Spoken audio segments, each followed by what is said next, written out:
भारत सहित दुनिया भर में 21 जून यानी कि आज योग दिवस को त्योहार के तौर पर मनाया जा रहा है। योग के निरंतर अभ्यास से व्यक्ति को लंबा जीवन मिलता है, इसलिए इस दिन को योग दिवस के रूप में मनाने का निर्णय किया गया। 21 जून की तारीख ने पिछले कुछ ही बरस में इतिहास में एक महत्वपूर्ण स्थान हासिल कर लिया है। वहीं इस मौके पर पतंजलि योग पीठ में भी अंतर्राष्ट्रीय योग दिवस मनाया गया। इसकी शुरुआत योग गुरु बाबा रामदेव आचार्य बालकृष्ण के द्वारा शंखनाद करके की गई। अंतर्राष्ट्रीय योग दिवस के अवसर पर बाबा रामदेव के द्वारा योग के गुण और महत्व को बड़े ही सहज भाव से समझाया गया।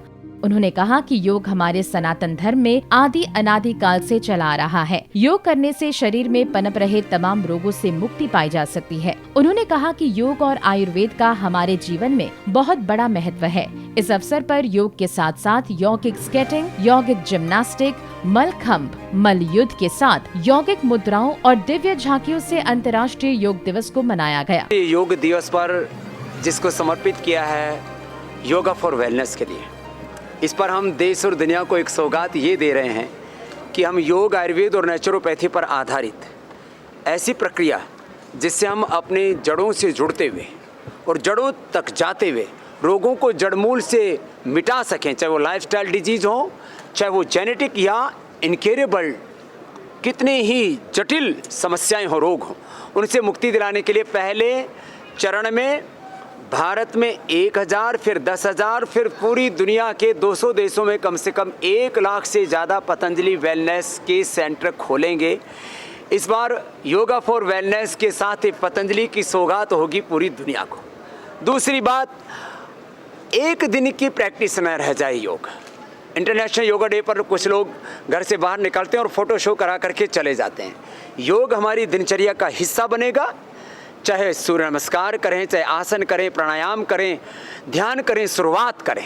और जब शुरुआत करेंगे तो कोरोना की चाहे तीसरी लहर आए या 5वीं 7वीं लहर आए, बच्चों से लेकर के बुजुर्गों तक सब अपने आप को बचा सकेंगे, क्योंकि योग में प्राण को ब्रह्म कहा है। प्राणो ब्रह्मेति वैजानात्। और योग से ऐसा ब्रह्मास्त्र, एक ऐसा सुरक्षा कवच तैयार हो जाता है। मैं कहता हूँ एक तरफ वैक्सीनेशन की 2 डोज और दूसरी तरफ योग आयुर्वेद की डबल डोज। जब ये चारों तरफ से आप अपने आप को मजबूत बना लेंगे, फौलादी बना लेंगे, तो फिर इस सुरक्षा चक्र को, कवच को कोई भेद न पाएगा। कोरोना हो, बीपी हो, शुगर हो, थायराइड हो, हार्ट की प्रॉब्लम हो, ओबेसिटी हो या और तमाम तरह के जेनेटिक बीमारियाँ और जीवन की जटिल समस्याएं हों।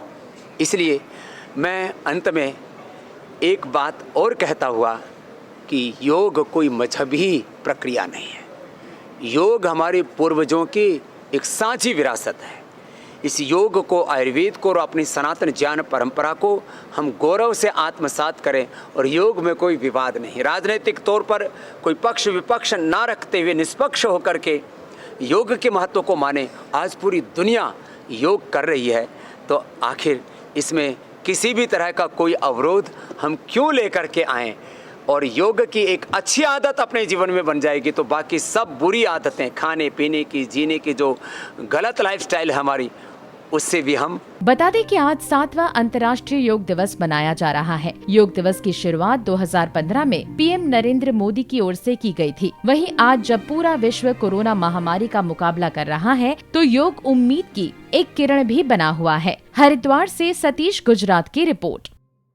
हमसे जुड़े रहने के लिए हमारे YouTube चैनल को सब्सक्राइब करें और नई वीडियो की नोटिफिकेशन के लिए बेल आइकॉन को दबाएं।